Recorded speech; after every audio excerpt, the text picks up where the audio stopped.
Hare Krishna. Welcome to all devotees to our Gita Daily program. Thanks for joining the session. So today we will be continuing the discussion of Bhagavad Gita, this topic of the soul. We are continuing the same topic of discussion about the soul. So today's topic is Sloka is chapter 2, Sloka number 22.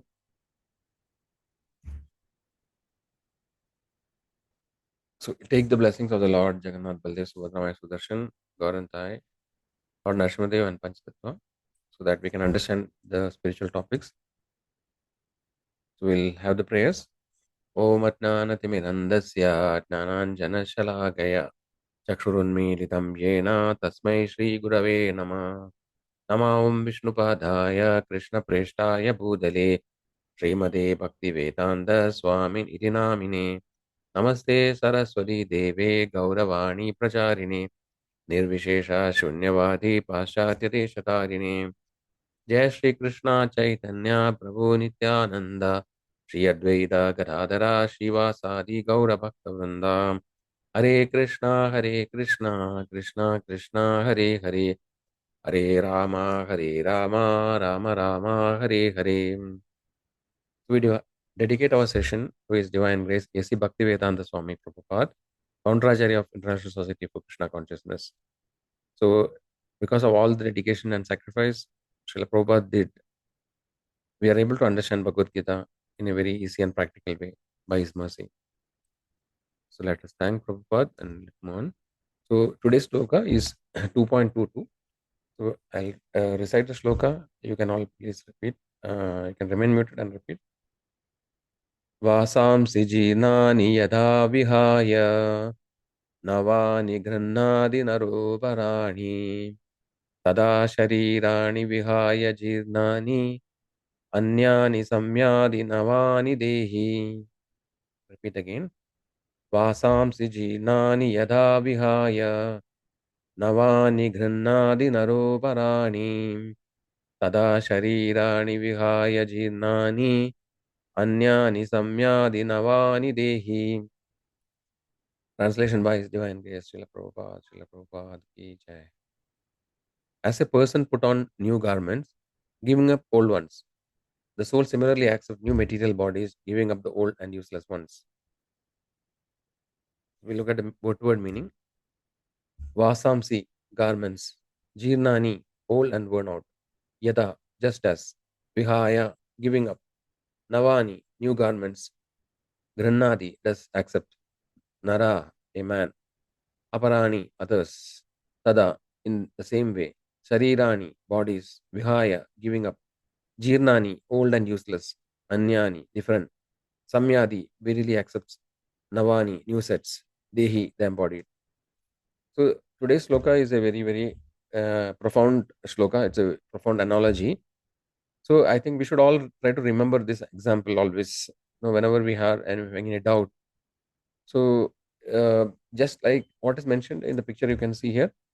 You can see that on the right side, a small child is taking birth. There's an embryo, and small child is taking birth, and then actually becomes a young boy. Then he gradually comes to the youth. Then after that, he remains in the youth for some time. Then actually slowly, he become middle aged, and slowly he become old. And finally, when the body completely becomes useless, it actually accepts a new body. On the left side, again the cycle repeats. Again, the soul enters to another womb of a mother based on the karma of and his desire. He has a set of experiences to go through in the next life. Accordingly, he gets a particular parents, a family. He takes birth in the family. Again, he repeats the cycle. So this way, the cycle of birth and death is endless. So sometimes what happens, it is not guaranteed that you get a human body. So it could be any of the 84 lakh species of bodies that are available to the jiva based on his karma. So getting a human birth is a very rare experience or opportunity. So this is the essential concept of today's discussion. So now we'll discuss in more detail.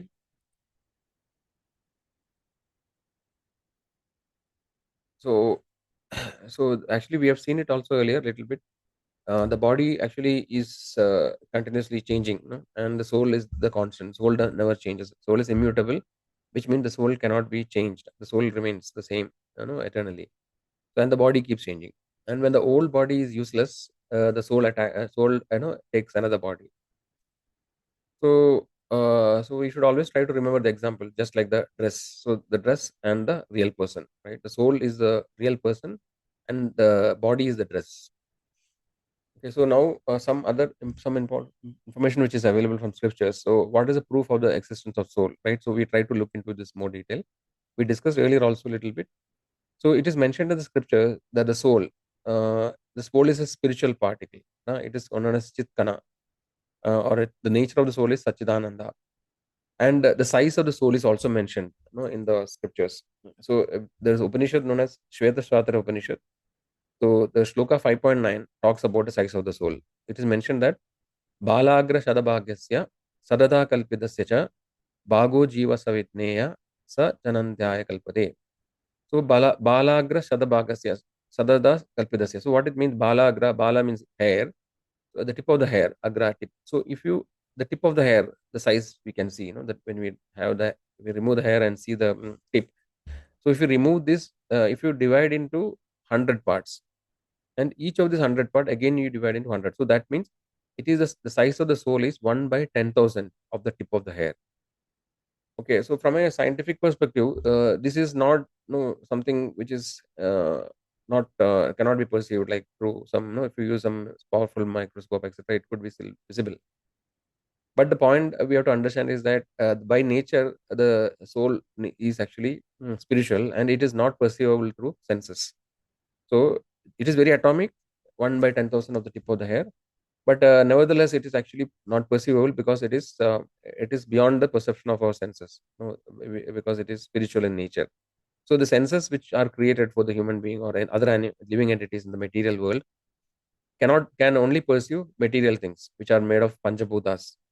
And since the soul actually is beyond that, we cannot perceive. And then there is a subtle body in between, right? We have the soul, the subtle body, and the gross body. So it is mentioned that sometimes animals can perceive the subtle body. Okay, I'm not sure whether you are aware, but sometimes we see that the dogs, they bark, or they howl when somebody passes away. It was a common phenomenon in olden times. So it is some people believe that the dogs can see the subtle body, but then human beings cannot see the subtle body generally. But then the point is that, yeah, soul, though it is very atomic, not only it is atomic, it is actually beyond our sense perception, because it is soul. It is made of spiritual particles. Okay, so what are some examples? Some examples where actually we can see that the soul is existing even from the modern perspective. We discussed briefly. See, one important phenomena about the soul's existence is the reincarnation. Okay, so as I mentioned earlier, there are many people who have actually done extensive research on reincarnation, especially the reincarnation by Ian Stevenson and his follower Tucker. So they have documented so many thousands of cases of reincarnation. And in these cases, there are two things which they have observed. One is that when the child is in the small age, like 2 to 4 years or 5 6, maximum till 6 years, they are able to remember. Some of the children are able to remember their experiences from the past birth, and then they were able to give exact details, about the place, the people involved, etc. We'll not go into more details.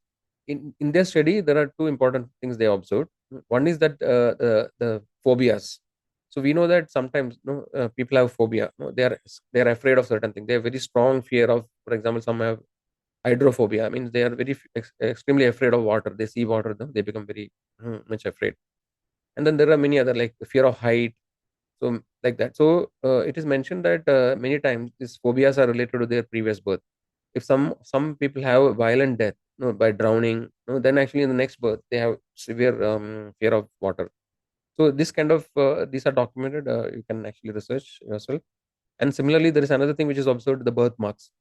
So sometimes when the people have again violent death, like somebody is shot, by the bullet, or somebody is killed by sword, so they see that there are some birthmarks corresponding to the previous injury.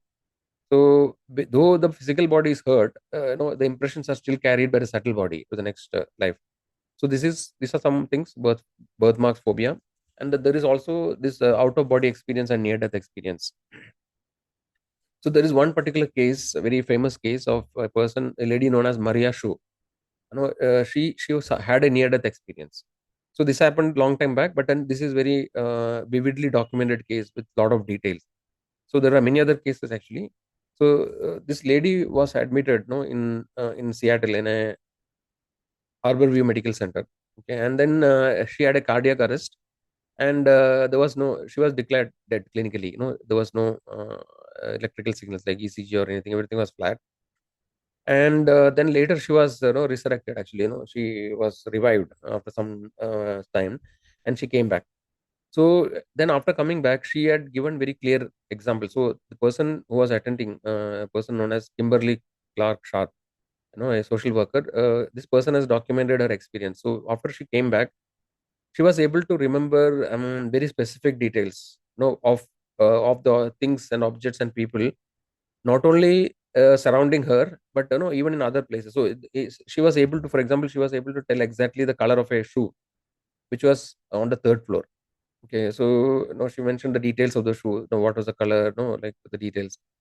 Similarly, she was able to see many people who had come to the building, in other floors, like not only in her floor, but other floors, like what color of dress they were wearing, and so much details she were able to give. So, so this is a classical case of a near-death experience and out of body. So, she also felt that she could see herself from outside. So, if we accept that we are just the body and then there is nothing beyond the body, then these things cannot be explained. So, this is an example where the subtle body is living on the gross body, and it is able to perceive. So, our gross body, which we see, is subject to all the material laws. No, material law, for by material laws we can only see what is around us, right? We cannot see something beyond an obstacle or something which is happening in another floor we can't see. But it is mentioned that the subtle body or the soul are not bound by the material laws. No, it can actually travel at will wherever it can go in moment. It can reach anywhere. So it is not bound by these rules. So this is corroborating the Vedic understanding, that is the existence of subtle body and soul, which can perceive beyond the body. So there is also one small story. It's also a story of James Leninger. So this is a very also a famous story about reincarnation. You can actually research. There is a book which is known as Soul Survivor on this particular case. So James Leninger actually was born to a family in US, United States, and when this boy was about 2 years, he started having getting very many nightmares. He used to scream in the sleep, actually, saying that plane crash, fire, little man cannot get out. Like that, he used to scream, like he used to get nightmares and he used to cry as soon as he start talking. So his parents initially ignored, but then later it became very persistent. So then, as the child grew, his memory from the past life, became more and more clear. So he used to tell a lot of things. So this boy, James Leninger, was a fighter pilot who was killed in the Second World War, and the boy was able to give very lot of technical details. He was telling terms like drop tank, the model of the plane, Corsair, terminology like eject. So so basically, from a normal situation, a small child, there's no way that the child can be taught even, no, to talk about such technical terms. So this is just one example, but then there are many other cases. So this James Leninger story is very very famous, and you can see videos, or you can read the book if you're interested. There are much more details, but essentially the point we need to understand from all these incidents is that the body is temporary, right? What we are seeing, and the soul actually carries on even after the body is destroyed. So the body, the soul, the real person, just like just like a person changes his coat or dress, the soul keeps taking accepting new and new bodies, and the decision of what body to accept is not directly in the control of the soul, but it indirectly is decided by our actions in this life, by our karma. So so now, understanding all these points, what is the implication, like what is the takeaway, or how can we apply in our daily life, right? So the question is that when we understand that we are not the body and the soul, then the question is that are we spending, or is our focus and priorities targeting the dress or the real person? So this is the question to ask, right? Whatever things, the time, energy, effort, everything that we spend for the dress is useless. No, that's what we understand, right? See, if you try to polish the coat nicely, but then if you starve the person, you're not eating anything. but then take care of the code nicely, it actually it is foolish, right? There's no long term benefit for doing it. So the point now we need to think is that are we spending enough time for the real person who is the soul, right? If you really analyze, we see that most of us, right, almost like 100% of our time, or maybe 99% of our time, we spend for activities that are targeting the code, and no, we are neglecting the real person, which is the soul. So this knowledge we should implement in our life by prioritizing, our activities. All that we spend for the body actually is from temporary, which is lost. We have seen it earlier that we cannot carry anything which is connected with the body beyond, this life, right? If everything is lost, so then accordingly we should shape our life in such a way that no, we should start spending time for the real person, which is the soul. So let's start giving food for the soul, no? Not the body. So we take food for the body, right? Take care of the body nicely, right? But then also we should let us start giving food for the soul, right? So that the soul is nourished and it can actually find its way back to where it belongs. So with that, we come to the end of today's session. Uh, are there any questions? We'll continue the discussion on the soul in the coming days, more sessions, and we may look at more examples or more cases, no, about similar experiences like reincarnation or out of body experience, etc., in the coming days. So, if anybody would like to leave, they can leave. If anybody has a question, they can either unmute and ask, or no, they can put it in the chat or offline later. Also, you can get back to us.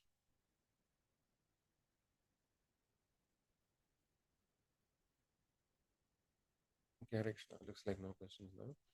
So we'll end the session here. Thank all of you for joining daily. And yeah, as discussed, please join regularly, and also please pass on the messages to your friends and relatives who also can benefit. Hare Krishna, Krishna Krishna, Hare Hare, Hare Rama, Rama Rama, Hare Hare.